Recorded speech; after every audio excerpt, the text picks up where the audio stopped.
नमस्कार, मैं हूं दिव्या। बिहारी न्यूज में आपका स्वागत है। आज है 17 जनवरी, दिन शुक्रवार। खबरों की ओर बढ़ने से पहले एक नजर सुर्खियों पर। जमीन अधिग्रहण में विवाद से बचने के लिए बड़ा फैसला। निबंधन विभाग के नियमों के अनुसार होगा जमीन की प्रकृति का निर्धारण। अधिग्रहित जमीन की फोटोग्राफी और वीडियोग्राफी होगी अनिवार्य। बीपीएससी मामले की याचिका पर पटना हाई कोर्ट ने की सुनवाई। अदालत ने राज्य सरकार और बीपीएससी को दिए निर्देश, लेकिन रिजल्ट पर नहीं लगा कोई रोक। स्मार्ट मीटर मामले में विवाद को देखते हुए बड़ा फैसला। थर्ड पार्टी करेगी मीटरों की जांच। स्मार्ट प्रीपेड मीटर के लिए फरवरी में जनसुनवाई की तिथियां हुई तय। सिम कार्ड खरीदने की प्रक्रिया में हुआ बड़ा बदलाव। बिना बायोमेट्रिक के नहीं मिलेगा सिम कार्ड। साइबर अपराध को रोकने के लिए लिया गया फैसला। फसलों को शीतलहर से बचाने के लिए दिशा निर्देश हुए जारी। किसानों को दी गई सलाह। अधिक जानकारी के लिए हेल्पलाइन नंबर पर भी किसान कर सकते हैं संपर्क। गणतंत्र दिवस की तैयारी अब अंतिम चरण में। इस बार 15 विभागों की झांकियां होंगी प्रदर्शित।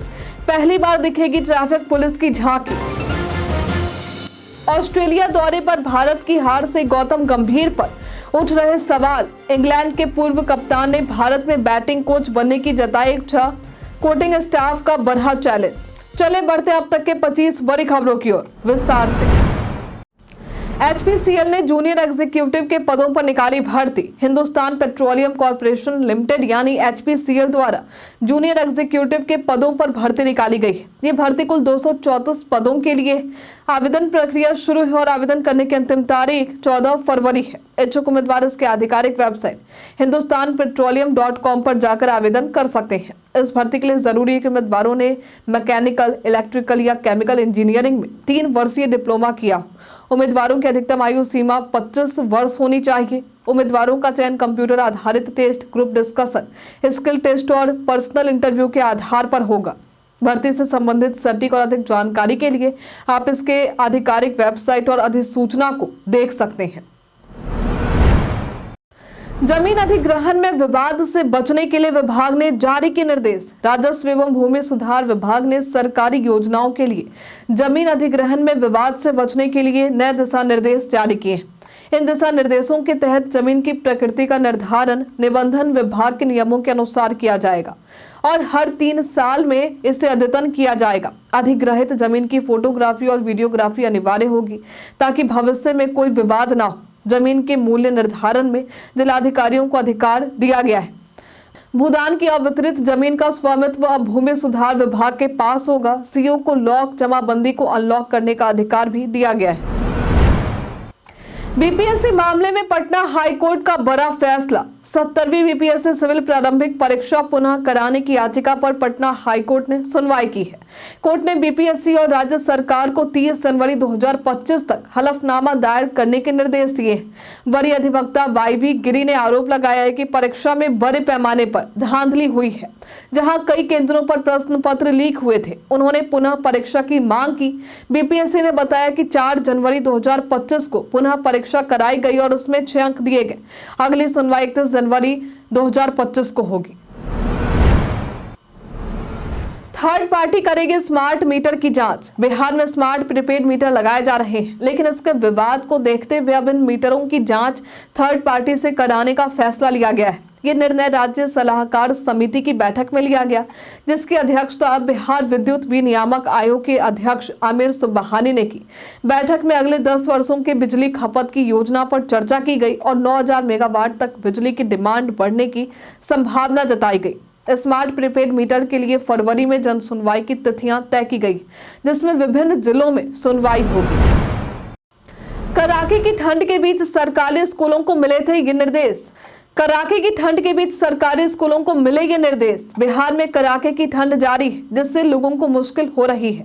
ठंड को ध्यान में रखते हुए शिक्षा विभाग ने सरकारी स्कूलों के प्रधानाध्यापकों को निर्देश दिया है कि वे ठंड से बचाव के लिए जरूरी उपाय करें। खिड़कियों और दरवाजों की मरम्मत की जाए, बरामदे में पॉलिथीन या पर्दे लगाए जाएं ताकि ठंडी हवा कक्षा में ना आए।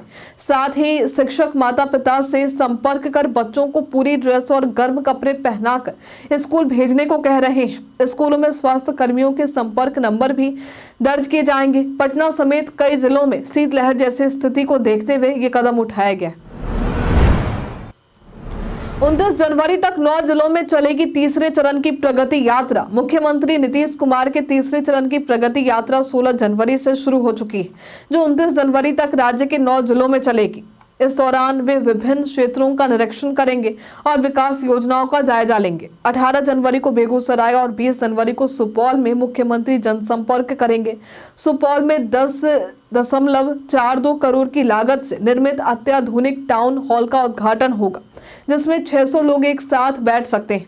इसके अलावा दुग्ध प्रसंस्करण भवन और बाईपास रोड का निरीक्षण किया जाएगा, जो जिले के विकास में महत्वपूर्ण योगदान देंगे। विधान परिषद उपचुनाव के परिणाम पर सुप्रीम कोर्ट ने रोक जारी रखी। बिहार विधान परिषद की एक सीट पर हो रहे उपचुनाव के परिणाम पर सुप्रीम कोर्ट ने रोक जारी रखी है। कोर्ट में इस मामले की सुनवाई हुई, लेकिन पूरी नहीं हो सकी। बिहार विधान परिषद ने अपनी ओर से सुनील कुमार सिंह की सदस्यता रद्द करने के निर्णय को सही बताया। उन्होंने कहा कि सुनील कुमार सिंह ने आचार संहिता के समक्ष पेश होने से इनकार किया था। वहीं सुनील कुमार सिंह के वकील अभिषेक मनु सिंघवी ने सदस्यता रद्द करने के फैसले को लोकतंत्र के खिलाफ बताया। कोर्ट ने उपचुनाव के परिणाम पर रोक जारी रखने का आदेश दिया है और मामले की सुनवाई सोमवार तक टाल दी है। गणतंत्र दिवस पर पहली बार ट्रैफिक पुलिस की दिखेगी झांकी। पटना में गणतंत्र दिवस की तैयारियां जोरों पर है। जिला प्रशासन ने गांधी मैदान की सफाई और रंगाई पुताई लगभग पूरी कर ली है। डीएम चंद्रशेखर सिंह ने अधिकारियों के साथ गांधी मैदान का निरीक्षण किया और बताया कि 15 विभागों की झांकियां होंगी और सुरक्षा के पुख्ते कदम इंतजाम किए गए। मेडिकल कैंप और वीडियोग्राफी की व्यवस्था भी होगी। ट्रैफिक रूट में बदलाव होगा और पेट्रोलिंग की जाएगी। पहली बार 26 जनवरी को ट्रैफिक पुलिस की झांकी दिखेगी, जिसमें महिला पुलिसकर्मी 54 चेक पोस्ट पर ट्रैफिक को नियंत्रित करेंगी। ये महिला सशक्तिकरण में बढ़ावा देने की दिशा में एक कदम होगा। बिहार पर्यटन में बात होगी विक्रमशिला विश्वविद्यालय की। विक्रमशिला पूरे भारत में सबसे प्रसिद्ध शिक्षा केंद्रों में से एक था। यह बिहार के भागलपुर जिले में स्थित है। यहाँ करीब 160 विहार बने हुए हैं। इसकी ख्याति न केवल देश बल्कि विदेशों में भी थी। यहाँ पर बौद्ध धर्म और दर्शन के अतिरिक्त न्याय, तत्व ज्ञान एवं व्याकरण का भी अध्ययन करवाया जाता था। यहाँ इतिहास से जुड़ी कई चीजें, यदि आपको इतिहास से जुड़ी चीजों में रुचि रखते हैं तो वहां जा सकते हैं। अब सिम कार्ड के लिए बायोमेट्रिक वेरिफिकेशन हुआ जरूरी। अब नया सिम कार्ड खरीदने की प्रक्रिया में बदलाव किया गया है। प्रधानमंत्री कार्यालय ने डिपार्टमेंट ऑफ टेलीकम्युनिकेशन को निर्देश दिया है कि अब नया सिम कार्ड लेने के लिए आधार बेस्ड बायोमेट्रिक वेरिफिकेशन अनिवार्य कर दिया जाए। ये कदम फर्जी और साइबर अपराध को रोकने के लिए उठाया गया है। पहले सिम कार्ड खरीदने के लिए केवल आधार या अन्य दस्तावेज की आवश्यकता होती थी, लेकिन अब बिना बायोमेट्रिक वेरिफिकेशन के सिम नहीं मिलेंगे। सरकार ने इस कदम से साइबर धोखाधड़ी पर नियंत्रण पाने का लक्ष्य रखा है। फसलों को शीतलहर से बचाने के लिए जरूरी दिशा निर्देश जारी। शीतलहर और पाला पड़ने के कारण खेत में फसलों को नुकसान से बचाने के लिए किसानों के लिए जरूरी दिशा निर्देश जारी किए गए। पाला पड़ने की संभावना वाले दिनों में मिट्टी की गुड़ाई या जुताई नहीं करनी चाहिए। ऐसा करने से मिट्टी का तापमान कम हो जाता है। पाला पड़ने की आशंका होने पर फसल में हल्की सिंचाई कर देने से तापमान 4 डिग्री सेल्सियस से नीचे नहीं गिरेगा और फसलों को पाले से होने वाले नुकसान से बचाया जा सकता है। शाम में होने के बाद खेतों के चारों कोने पर घास या फूस जलाकर धुआं करने से पाला सीधे तौर पर फसल पर नहीं गिर पाता। इससे संबंधित सटीक और अधिक जानकारी के लिए आप किसान कॉल सेंटर नंबर पर 1800-180-1551 पर संपर्क कर सकते हैं।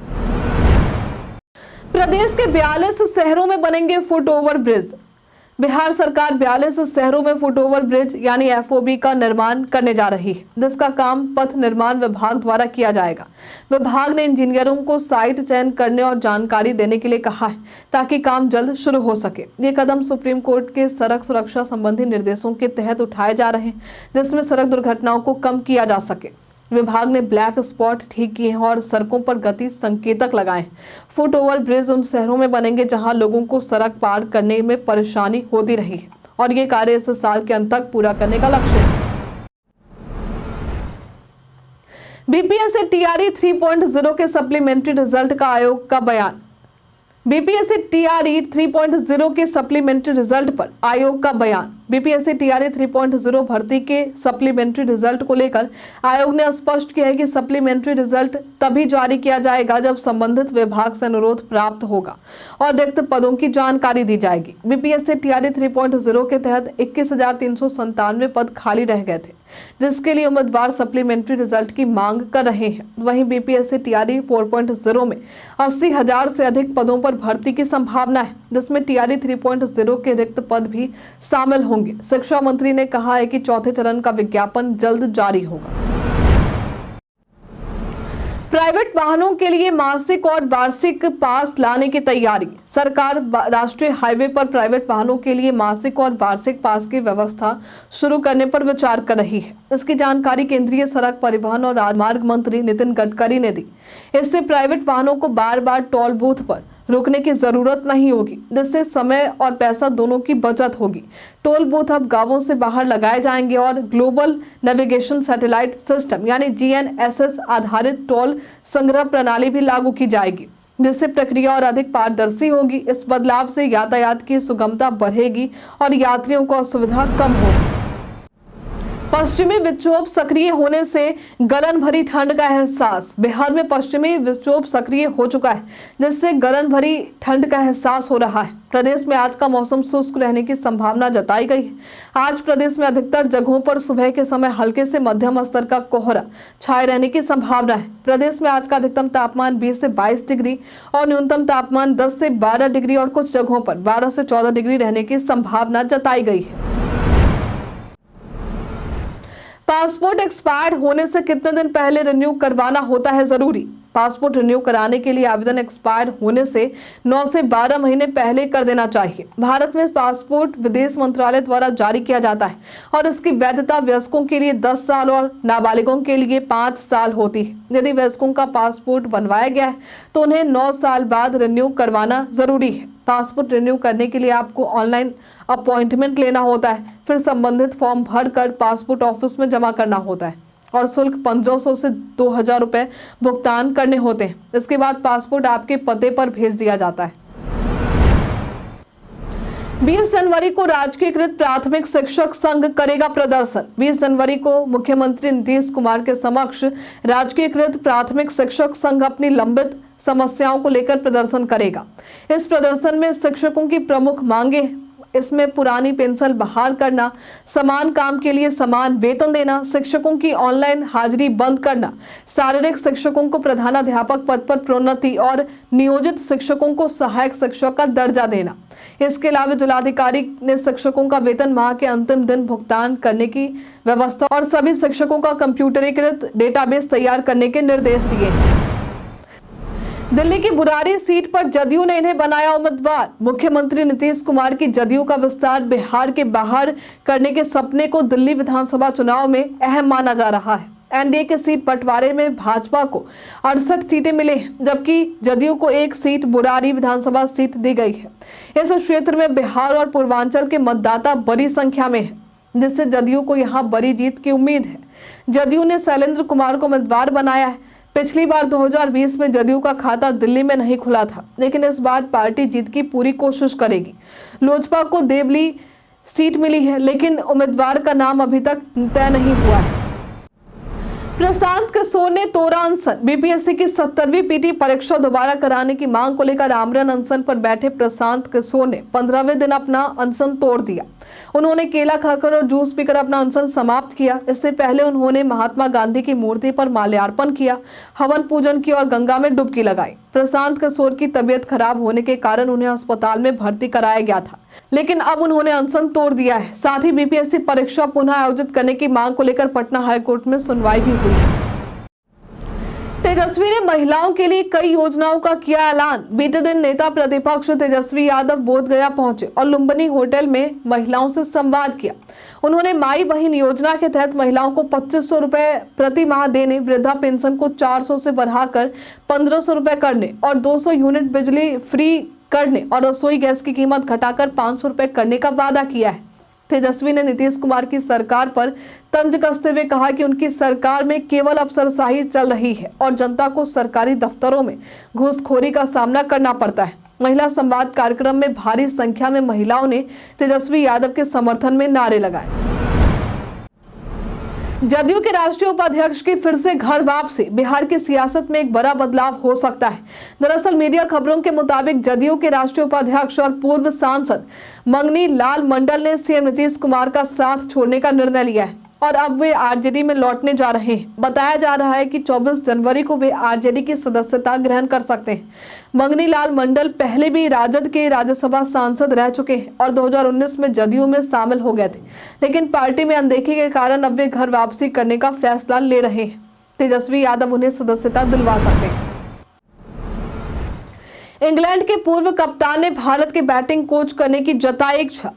ऑस्ट्रेलिया दौरे पर भारतीय टीम को 1-3 से हार का सामना करने के बाद कोच गौतम गंभीर और टीम के प्रदर्शन पर सवाल उठ रहे हैं। इस बीच बीसीसीआई जल्द ही बैटिंग कोच नियुक्त करने की योजना बना रहा है, जिससे गौतम गंभीर के साथ अभिषेक नायर, टी दिलीप, रियान टेन और मोर्ने मॉकेल भी काम करेंगे।